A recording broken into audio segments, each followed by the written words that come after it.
E fatala fatu Samoa ile nei tai au fou ina ua ina mai lo to soifua ma su matawola le lofa malanga le o le tua le aso lua nei ia le fo ua tapena le kalesia wa le fono usu ne fo tai au ia au tapena ia le tatu Tapuaiga fiafi tala lo iai ia tawon manga le fontele le nei fo yaso le o tapena mai ia le sunga ile to ina pensione ia yo sia e vile ia wale te ina o le Tapuaiga o le nei aso ia wata won manga o le fontele ia amaniatu ia sauninga mese o le Tapuaiga le kalesia o mese le atunu ia o al faiva le kalesia ila na fono usu le nei tai au mania la Tapuaiga Samoa o le tatou Tapuai i le tua sei o tatou tatalo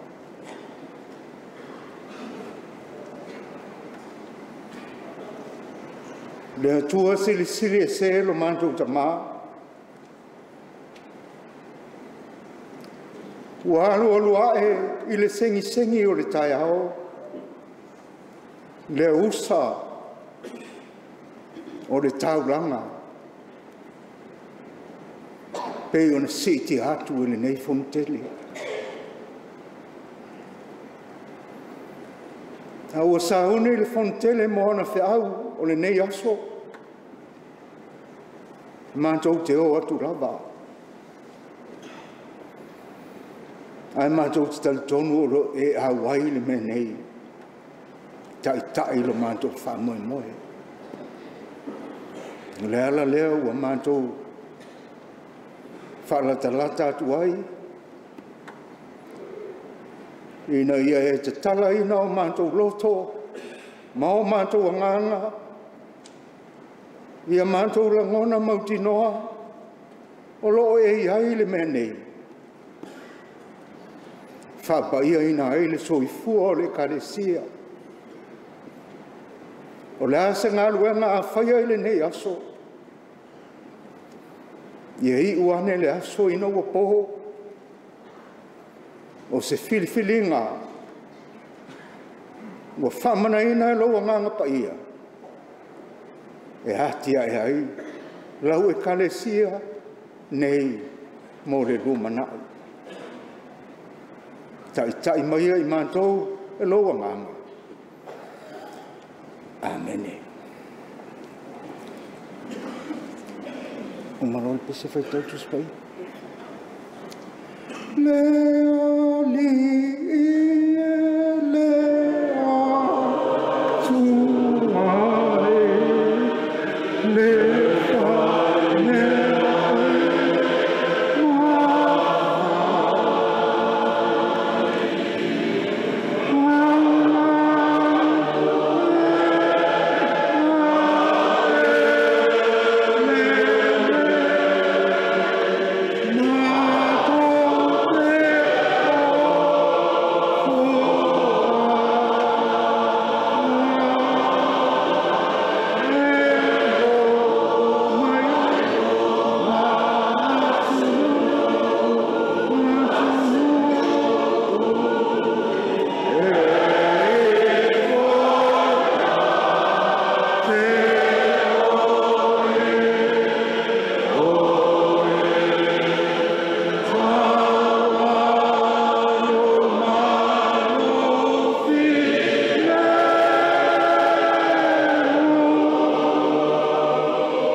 O le whaitauina o awhionga pa ia o lo tātou atua.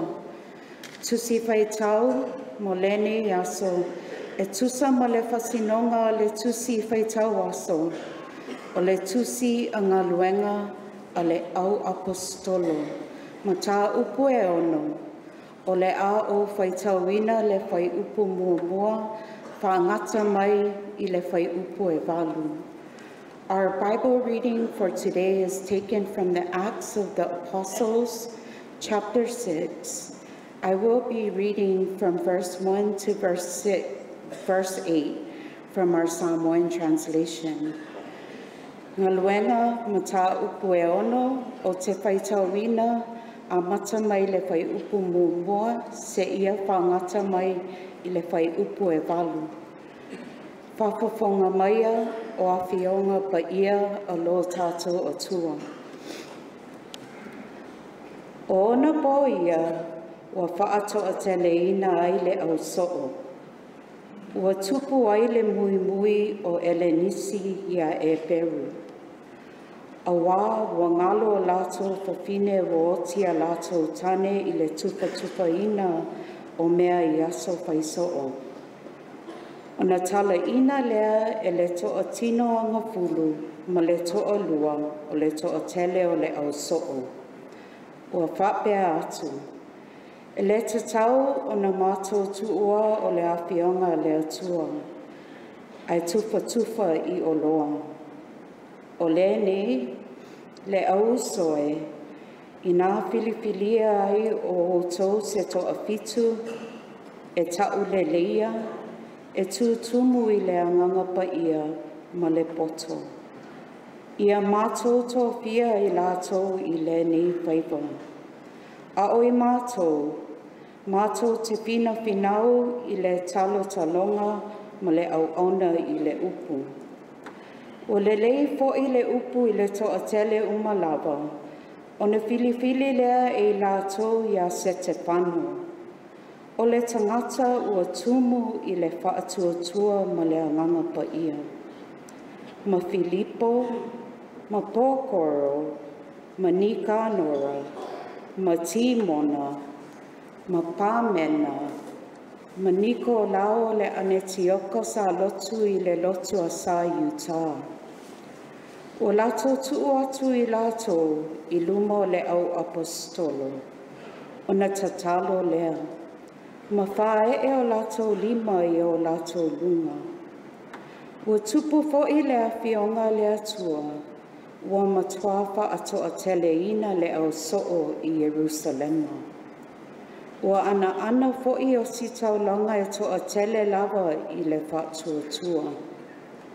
A o se te whanu, ua tumu o ia I le alofo tūnoa ma le mana.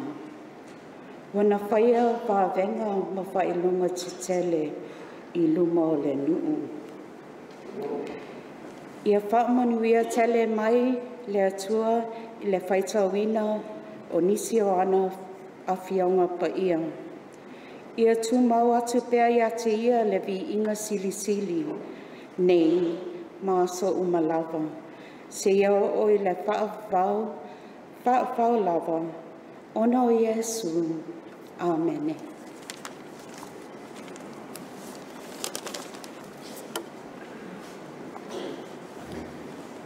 Papa tiso Ioane I le vao o Ioritana. Ai le tutu ai ona so'o ia to rua ante lea ma Simona Peteru. Haua vai Ioane wa fio mai Yesu I le papa songa. Fai mai leo Ioane whauta I te mai mā moe le atua. Na te ewa ese le angasala le lolamu. Ai o le upu leo o tai ai tama ia. O to'o ai lo lama tai o Ioane. Ai muri ai Yesu. Whaliu Yesu o muri atu tama ia. O na whapele o le li. O la lau luo whiau. Ia, masalo la vau Peteru o le tangata e o so vave. Natali. Leli I. Whea e te mau ai. O le tali la le Iesu e whiwhai mamatua. O mai i nā mata mata. O le vao le whai eile, sanga inga lea.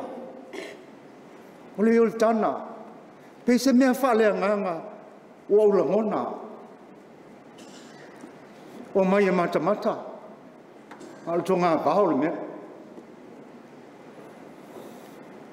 Manatu ai, pe au na mata mai le. Lava i aso i sauni ngā lotu. Le ngā luenga a le kalesia. O le ngā luenga whale nganga. O mai mata mata. Mata mata i le a. Mea whale nganga le nā. Le anto e sa wailisi whea umulmuli. Se o tai mea leo whalpui ane. Mai o fisiri ai e su.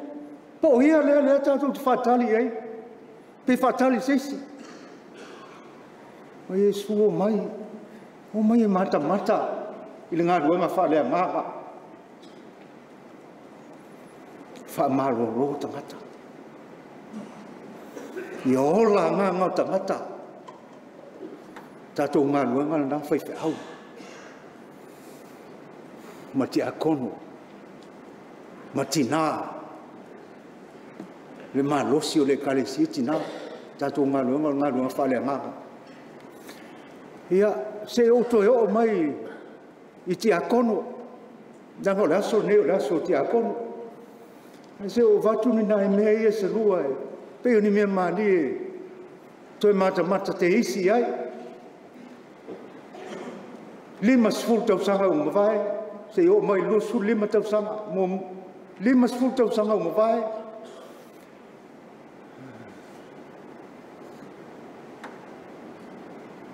O umale lotu a o ila sa, fitu tonu. Poto ane le ai, numero tolu e ai. Ua pu e lato cassette tape. O lato o lo whaanga, i le maa whaibu i ponga malo tō lua i hui. Le ili tama leo, tō a e mele nātou sanga o a whainga. Malisi tama lai tutuila, lau tai whono, whare lua la whitanga. Tai whono lau tuina, tutuila. Ia malisi tama, leo tō a e mai, tau sanga le whitu tōlu. Tu al to ina le sa tu malufi. To se furu fitu le senga lea. O la le puele, teima, la foto. O pesa ai masari ai malua. Te toi fi fa longo iai. O te nofu i hoi na taimi. Ai ma fua la ona uta ua le melea. Lenga le tau sanga tonu lea. Na halu ai le strike fa ia ona malua. Ua tewa whai au ngai tia e polisi.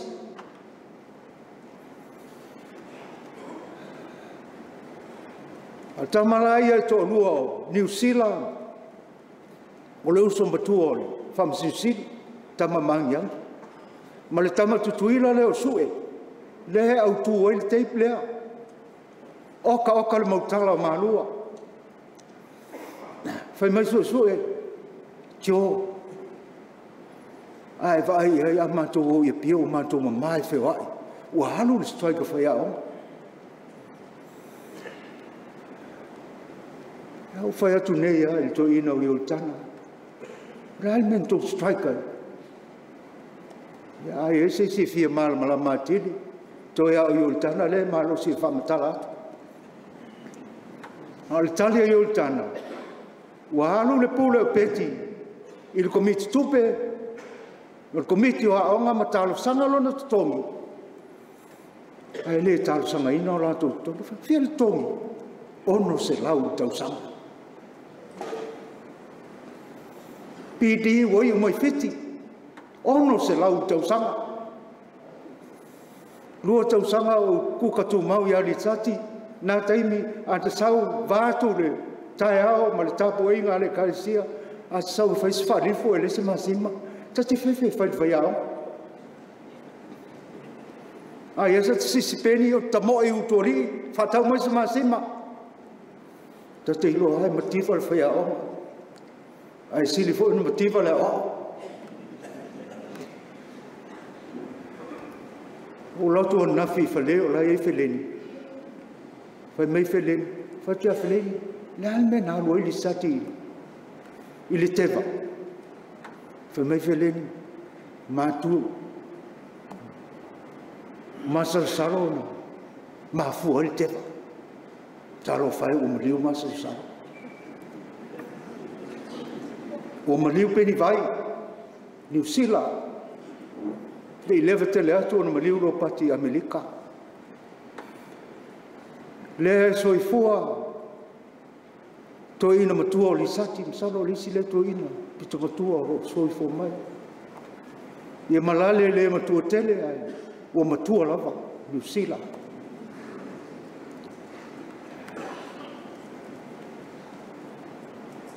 le iti o tongi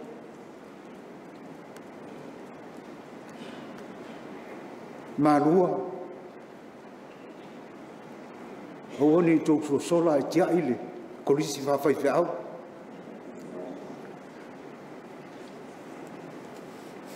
tau to nale e kolisi la ta tilo mai va ve on sau rol vala au le leo tangata uma e fai aonga na o to ia ile ta mai ba ai ko dis fa foi feau Ros lima tau sanga vai tai fono fai nga mele ma to komiti to ina manal to ina e batu ma to sei mata i New Zealand tai mele ful fa tong to ta vita Roma ma ule to ta lo fai to ina fai tu lava i langi il folonga o lele mai Hawaii ma o maliki mai Amerika te la tu la fa tali mai o tala yo wapi lo na maota ma lo nisi ha o fifia aus lenga o ma fau taimio o lau te mosi fa to as furono to sama ai alo lo ma to ma fai fe auto ina o posa i New Zealand no ma etene fai lu tusi il frontele ma natu to ina o e vai i New Zealand po pei e la tu te ma lo o fa tu le calesie New Zealand e o ta fie o ta la tu ta happy ai ultana sili mai fai nga me fono i New Zealand to ina e fai tatu fono hiu e o fai atu le to ina fa fonga komiti faton to ta vita le toe maurika to tasin sau mai Australia los fono lima tau sanga utea na urika hai sau fono komiti faton fai atu to ina a fina ngalo ale atua e tātou te whono i Hawaii tātou te whono lava ma tanga nuenga hau sange ma toa ngao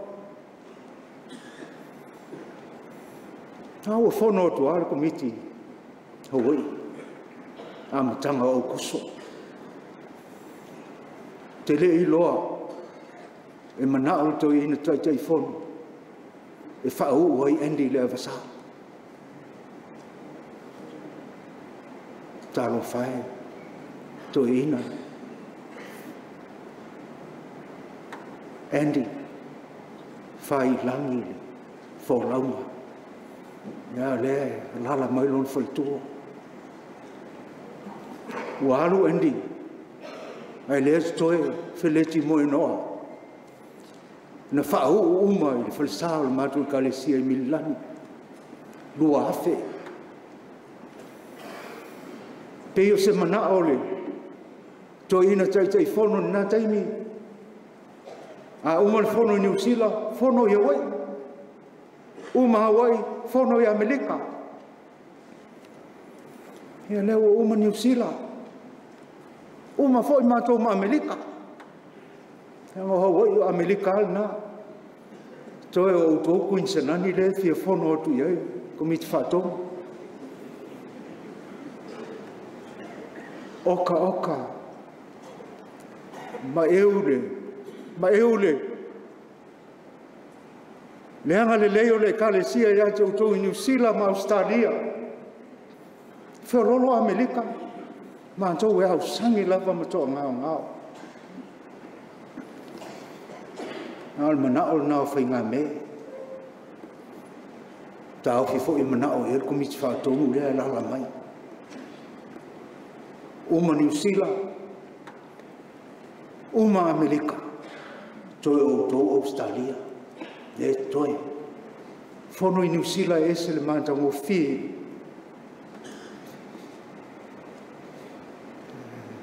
Poto au talabou e wheloa i le komiti.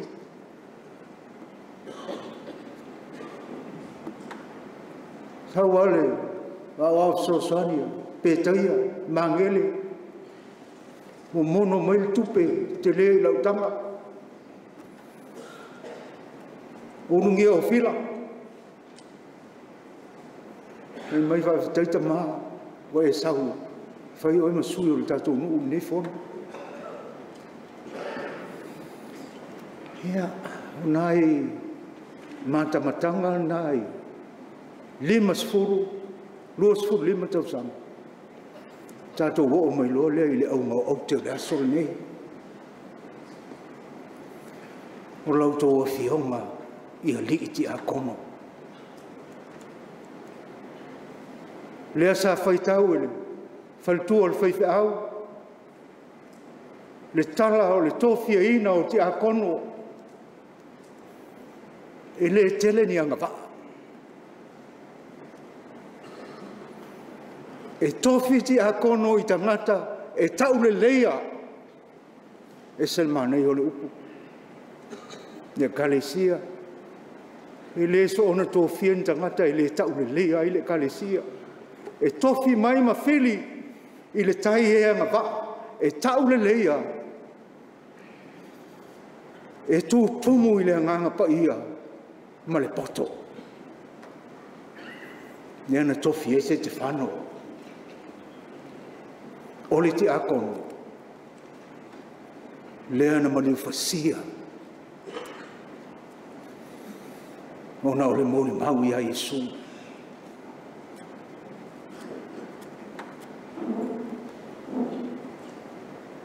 Lau tō whionga i te akono. Tō ina. Maripa ia o te akono. Ai mai se te akono tina. Nea sa o tō sosani, taita inga o lotu. Tautu ina o le whamantunga. Lo tō o ngā paa, o lii matamai tai e tau le leia. A whātu tumu ina i le nganga pa ia, ma le poto. O le kālesia manuia le nā. Tolus furu ono tau sanga o i lauto ina. E iai mea i le whanga solo mai. Stupu i lauto ina. De tasi se mea. Mai ai a mātou i Amerika. Hawaii. New Zealand ma Australia.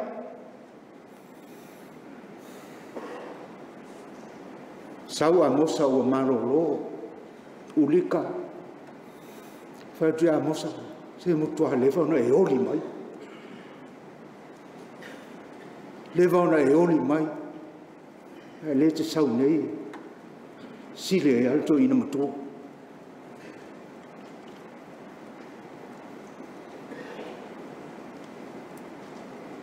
Sau marifa, vane le paia, to ina.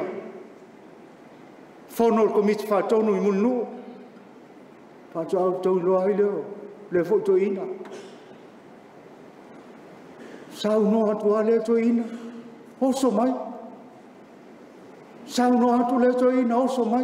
Fa mane fa. Fa tani se umon sao no atu ina. E sao no mai le. E ui ia meo fatia o sola. E fa to a o no fole se fono. Wa ura ngona ai ngangi mai lu maha o matangi. Fono le atu ina na mavaene ya mati. Tanga ruenga le sa toa mali e saua se kati sa mita ai o tele ma o to ina le o matotanga sa nofo le fo le o to ina saua mai le lo le mema mao ta to mali al tanga ruenga al tai au le fai mata o ruta le tai o le o to ina i lana fono ya mati. Tolo te fo ya o fai to ina te maha se wala vale. Te fa pe ai manatu mai ta I tolo to ina o matu fo. Ai o lea. O mato fai au. Leo le to amali.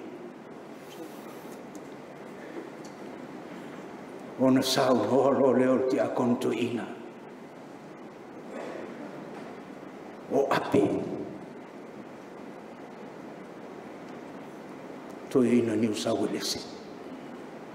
O le tama leo ape, lai titi. Yanga na o sau leo to ina o elon tu a. O sau no ape, o iol ti a konto ina. Sao no fai fau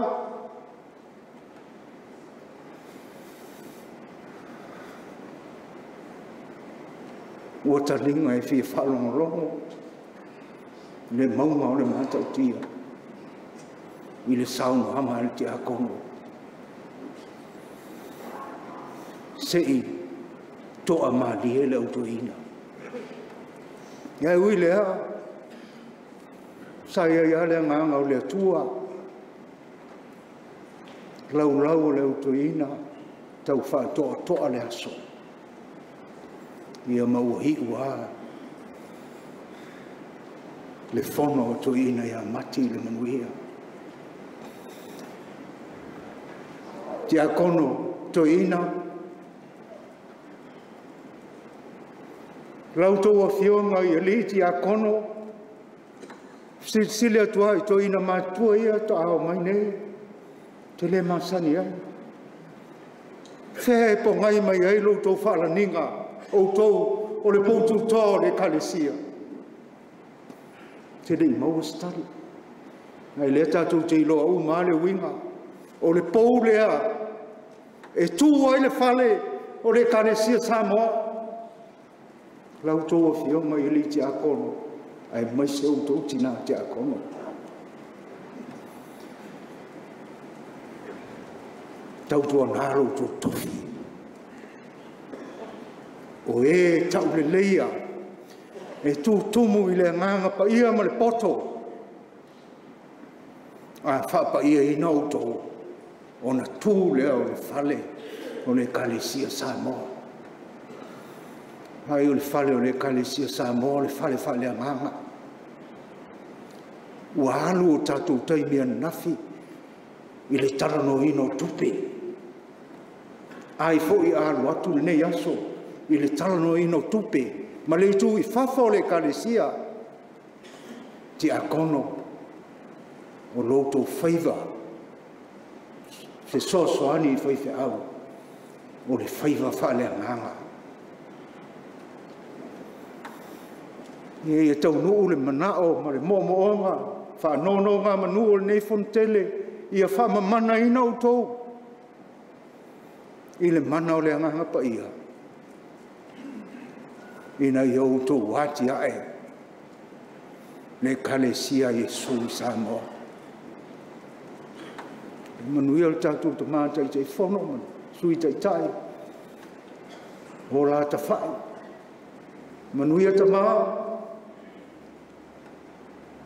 whionga tai te whono man whailo tusi. O sau le la tau sanga o whai atu ili. Tama whailo tusi. E vai ua, toi ina ia, whatoa pensione atu nei. Peo tani eru mā mea. Ia masitama lea whātua amaliwa tu nei tāro whai. Sa mātua li whono tutuila o Ioane. Leo wa marama.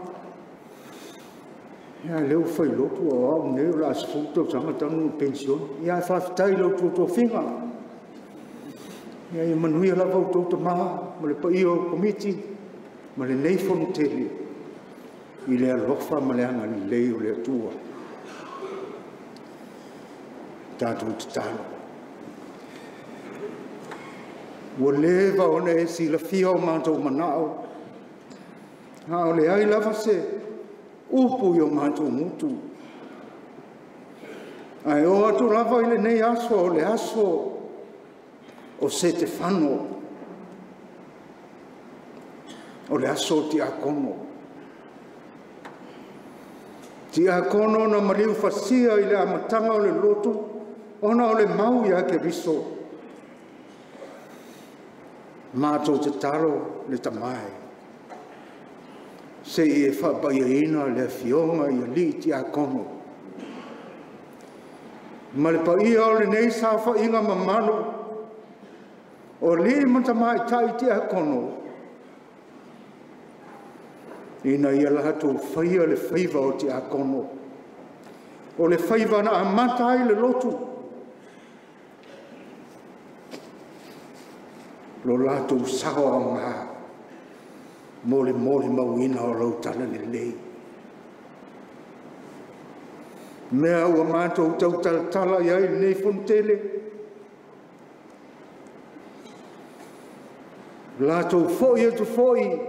Tapuaiga o itua manu e mamao. Wa whai unga mātou te whaia. Aoni a vea maharai. Whaavai vai a ilo nātou tau le leia. Mati a konoi. Tū tumu i le ngāma pa ia. Tū tumu i le poto. Rā se ngā ruenga alo atu iai le lau ma nei fontele nei aso. Se e whapa ia ina mai. Ina ia iu le nei aso. I le vi inga o rosu afa mamana.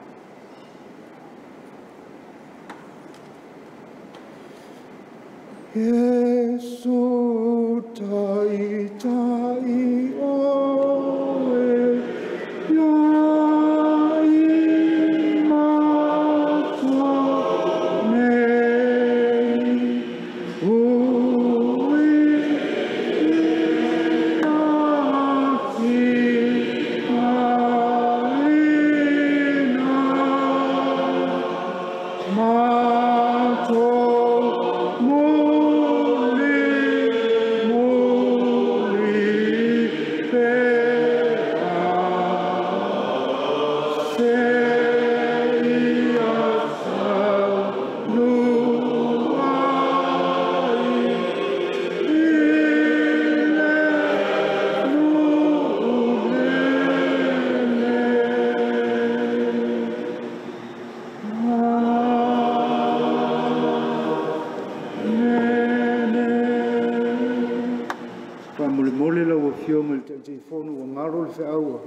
Vita Roma, tani elu mā mea, whamule nei fontele, se isi ane o lātou pensione.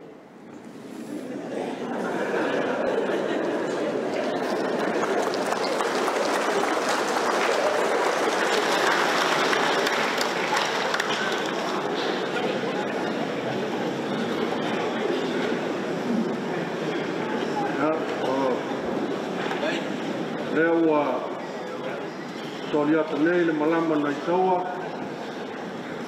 ma ua lalaga faatasi fo'i ma le lavesala paiatea ma paialala ma lo lavai me tofola a le manavaga paia lea ma le feʻau faatupu faamoemoe pei ona fofola ai le fala o le talalelei na le tatou tamā toeina malōlō malo le susunga ia iosia e vile stasi o luku faalele ua le fio le ilua ma le toʻalima fo'i sa lalatoa ma le matua alo mali atoa le mauputufuga ma lē na ai malae lau ona pule tuilagi manamu lau'ulu e a le laukina laulilei a sa fotulafai moni ai upu a le perfeta fa matagofie na ua vae o latou e molimoli mai le talalelei malo faafetai faasoa e le agata o le feʻau o le talalelei e pei ona molimauina faitauina e au faape fo'i ona e molimau e le alofa o le atua i lou soifua fa'aoaina ua le feagaiai ma le feʻau ma le galuega le foa ua fa'ai'u au saunoaga i lou fa'amanatu mai o se tasi fo'i o fa'amoemoe tāua mo outou e ua maku ane mai le feʻau ma le galuega ia lafa mai la'ia ae fai ai lo'u leo masui o lenei fontele o le su atu le tufale o tamā fa'ape fo'i ia le usugafono ese'ese i matagaluega e fia nofo a komiti tosaiete ma fa'alapototoga moli atu le matou fa'afetaitele tamālō tapena fa'afetai fa'asoa ua mafetotoga fo'i le fa'afofoga le fontele e ala i fe'au e lu'ina ai aia le fa'asoaina o le tamao'aiga ia o le afai lea ma taiala o lenei aso atoa ma aso toe o le fontele o le matou tatalo e alofagia i le atua fa'apea matou o ua e fa'alepa o le lava e matou te fa'alogo o lo e sa'ili ia o le matou tatalo ia fa'asino mai ai loa alofagia i le atua ia fa'aogāina pea le malosi o toe ui ua fa'ase'etuagalu ia o lo iai pea le oa ma le tamao'aiga fa'aleagaga ia e te lagolago sua ai le fe'au ma le galuega ia ona fa'apea lea o sa matou tala te iloa e lē taitai ona lava e tauia na faitau ane ai se mea alofa ua saunia e le kalesia tusa ma lenei aso ma lau fa'asoa paia ia ua ale taialaina o le fontele i lenei fo'i aso me lea o te fa'aoina atu ai le teutusi e le o tusia mai e teutupe pefia au te iloa e lava matatoe mo lau fa'asoa ia ua alo pasese fa'afetai